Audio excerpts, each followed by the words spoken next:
Hey Chris, how you doing? What's going on, Lance? How you feeling? All right. Obviously, you're brilliant at comedy, and but man, I love seeing you like this different light.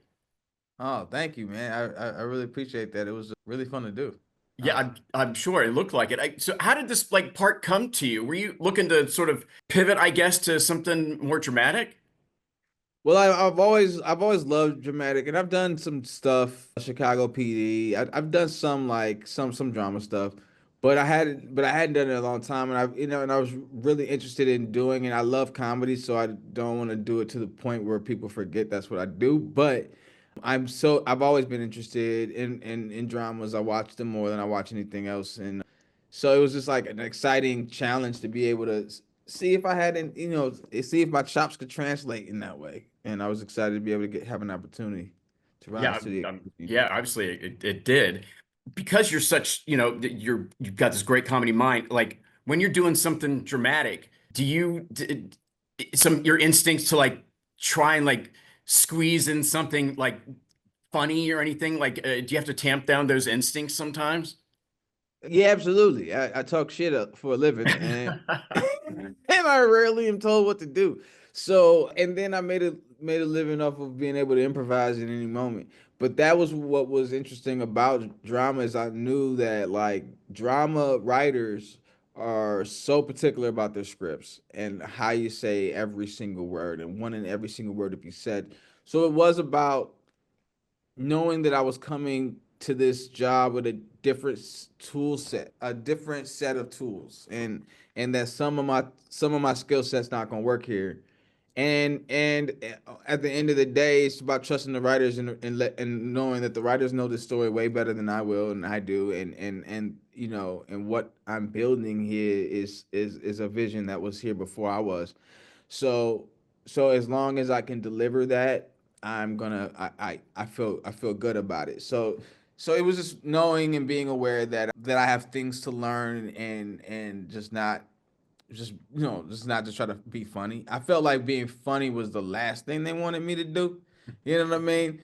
And it was something that I didn't want to have to lean on. I just kind of wanted just to find the character where they made them and just add me and however that meant, you know, on a drama from a drama standpoint. I feel like a lot of times comedic actors make or turn into like some of the greatest dramatic actors.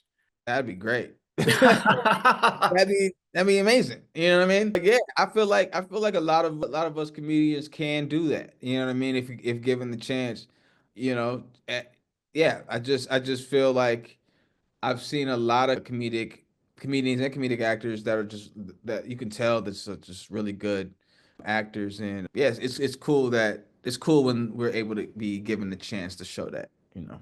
You mentioned work on some like your tools because you've floated around with dramatic stuff before, but like not having done it for a little bit, do you feel like that part of your acting sort of mind was a little rusty when you first got on set?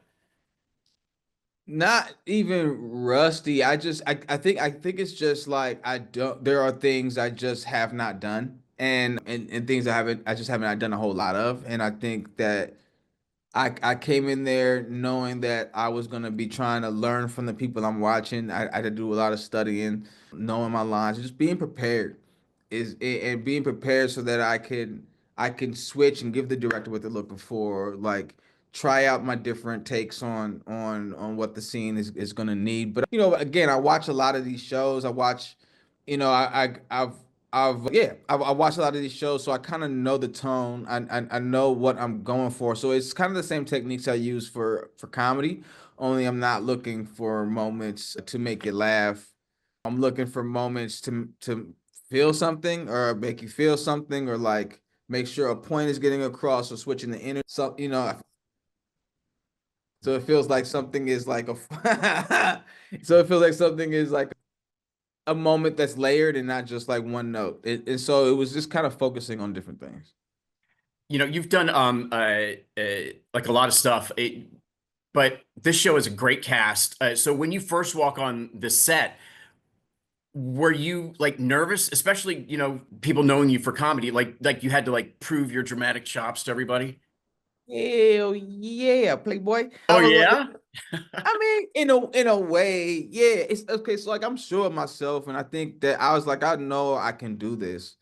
But I also am around these people who are just brilliant, bro. Patina, this whole cast, bro. London, all them, all of them, bro. All of them. Young Curtis, all of them, are just brilliant. So I'm just like, yo, I just want to make sure I don't feel like I'm slacking off, and you got Joey see now I might not be as comfortable with drama, but I'm very comfortable with competition. I'm competitive.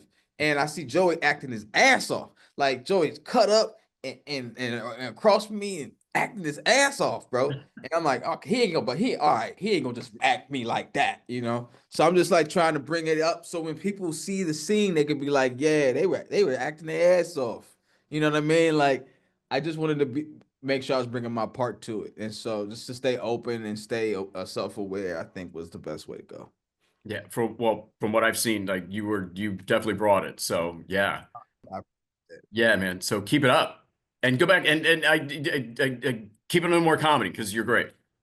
always working on the comedy, just always working on that. But I appreciate, yeah, I'm gonna keep trying to get some dramas here and there, see what happens. Yeah. All right. Thanks, man. Thanks for the time. Thank you, Lance. Appreciate you.